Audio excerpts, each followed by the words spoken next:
Girlfriend lying, or maybe your husband wasn't where he said he'd been. You think the babysitter is stealing from you. More and more regular people are calling on a private investigator for help in these sticky situations.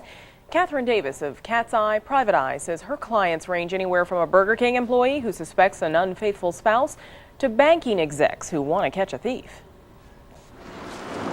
Eventually, you're going to be caught. She goes out on stakeouts.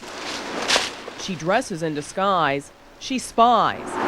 It's the life of a private eye. Tonight, we're going to go and try to locate a vehicle that we have a tracking device on. We want to monitor their activity to see where they're going and how long they're staying at certain locations. And Catherine Davis has got her subject right here on a computer map.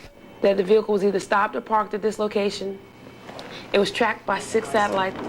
The driver knows nothing about the tracking device on his car. The private eye is collecting evidence for a wife who suspects her husband is cheating. He goes to the restaurant, but right next door to the restaurant is a hotel. So from the restaurant, he then went to a hotel, and all that was caught on tape for the client. Tailing a subject is just one way a private eye keeps track. Another helpful tool is the internet. Catherine uses it for some of her easiest cases, identity theft. Easy because from birth, we all leave a paper trail. There we go. Given a crumb, she can find the cookie.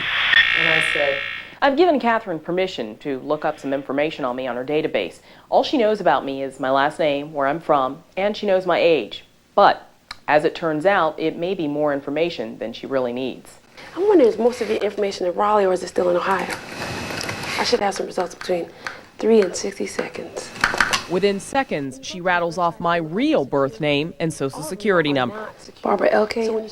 But now that I have your social, I can find out all I want to find out about you. If she were unscrupulous, she could do something more sinister. For example, with the information I got from you today, if I wanted to be Barbara Kane this afternoon, I could start being Barbara Kane. Catherine just wrapped up a case of identity theft at a local company. A man using someone else's identity was able to successfully rent $20,000 worth of equipment from Sasco Rentals. We went through the normal procedures, driver's license, check verification. The check bounced, so they called the police and Cat's Eye Private Eye.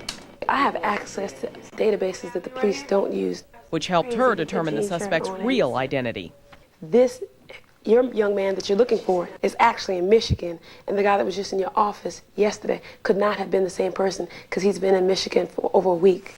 Everything that he had was original. There were no fraudulent documents. It was all legitimate, except for the fact that he had stolen that gentleman's identity. Another case solved. You feel good because you got him. Careful, if you're up to no good, Cat's Eye may already be on your case.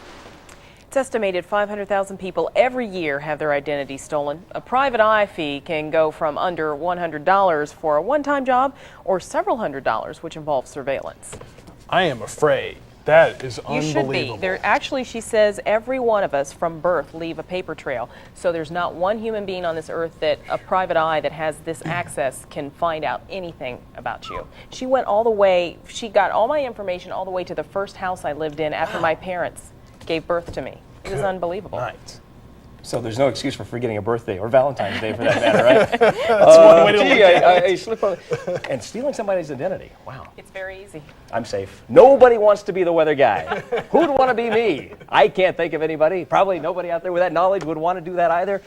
And good riddance to them. Anyway, we have had, once I got up this morning, which was after the rain fell, it was a real nice